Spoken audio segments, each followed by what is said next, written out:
Talk about a condition that most doctors have never heard of. It's Fowlers syndrome, and it was first described in 1985. It's basically a difficulty in peeing or having urinary retention due to the muscles in the woman's abdomen. I can't even say it. Abdomen, there we go, failing to relax. Fowlers can happen spontaneously and affects young women and women who have just given birth. And to talk about this, we're joined by Jen Hall and Tia Castle, who both have the condition. Now, Jen, when you were first diagnosed with Fowlers, when was that? It was in August 2015. I went in to get my gallbladder out, and when I came round, I couldn't pee. And they thought it was just going to be temporary at first, but 2 years down the line, and things have went from bad to worse. So quite literally, you couldn't pee? I couldn't pee. I started off having pain, and eventually when the bladder scanned me, I had over a litre in my bladder, and they had to put a catheter in. Yeah. So how's it affected your day-to-day life then? Because you've been living with this condition now for a couple of years. Yeah, I first had to self-catheterise, and then I had a urethral catheter in, but because the urethral sphincter won't relax, that can be really, really painful, and so can the self-catheterising. So both Tia and I both have suprapubic catheters. Can't believe I'm about to this on live TV, but yeah.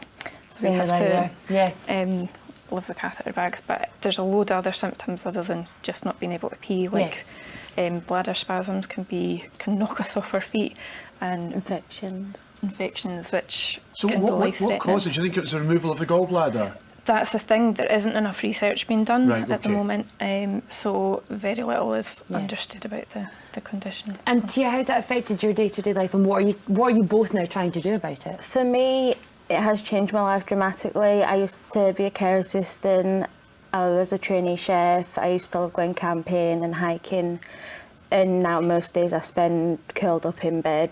My partner's my full-time carer because I'm in that much pain I physically can't do anything for myself, or I've constantly got UTIs and kidney infections, I'm on antibiotics or needing to go into hospital for IV treatments. It's getting to the point now where my body is struggling to fight a simple UTI, and I'm resistant to antibiotics now. It's sad, obviously, so many other symptoms that comes with it. Why do people not know about it? Obviously, that's why you're here, trying to raise awareness that this condition exists. I think it's because it's quite difficult to diagnose. They like to rule a lot of other conditions out first, so it's basically rule it all out and then maybe think, well, maybe it is that. You could mix it with something else. Yeah, and I think because so few doctors have heard of it, I mean, the reason why we need to raise awareness is some of the horror stories of, you know, waiting for a diagnosis, or even sometimes just trying to get the right treatment at A&E. We need more doctors and nurses to actually know about it. Yeah. Well, that's why you're here today, and hopefully more people know a wee bit more and look into it. Thank you so much for joining us, ladies. Thank you. Thank you. Much appreciated. Thanks. Now, still to come on Live at 5, we